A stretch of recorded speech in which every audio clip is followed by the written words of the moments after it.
ఒకప్పుడు జపాన్ లో యుద్ధం జరుగుతున్నప్పుడు ఒక చిన్న పిల్లోడు తన తమ్ముడి శవాన్ని వీపు వెనకాల కట్టుకొని తీసుకెళ్తుంటే ఒక సోల్జర్ ఆ పిల్లోడిని చూసి, ఎందుకు ఈ బరువు అనవసరంగా మోస్తున్నావు, దించేయి, బరువు తగ్గుతుంది, నడవడం ఈజీ అవుతుంది అన్నాడు. ఇది విన్న ఆ పిల్లోడు ఎంత బ్యూటిఫుల్ గా ఆన్సర్ ఇచ్చాడంటే, సార్ ఇది బరువు కాదు, నా బాధ్యత, నా తమ్ముడు వీడు అన్నాడు. ఇది విని ఆ సోల్జర్ ఒక్కసారిగా ఏడ్చాడు. ఆ రోజు నుంచి ఈ ఫోటో జపాన్ దేశం యొక్క సింబల్ ఆఫ్ యూనిటీగా మారింది. దీన్ని మనం మన లైఫ్ లో అప్లై చేయలేమా? సంపాదన లేని తమ్ముణ్ణి, అన్నని బరువులా కాకుండా బాధ్యతగా తీసుకోలేమా? ఒక చెల్లి మనకు బరువు కాదు, తను మన చెల్లెలు, మన బాధ్యత. వాళ్ళు ఒకవేళ తప్పు చేస్తే వాళ్ళని క్షమించండి. వాళ్ళు వీక్ గా ఉంటే వాళ్ళకి అండగా నిలబడండి. ఎందుకంటే వాళ్ళు మనవాళ్ళు, మన రక్తం పంచుకొని పుట్టిన వాళ్ళు, మనతో చివరి వరకు ఉండేవాళ్ళు. వాళ్ళు బరువు కాదు, మన బాధ్యత.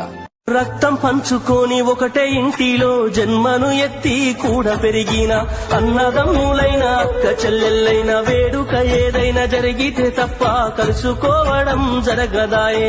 మనసారా మాట్లాడుకోరాయే.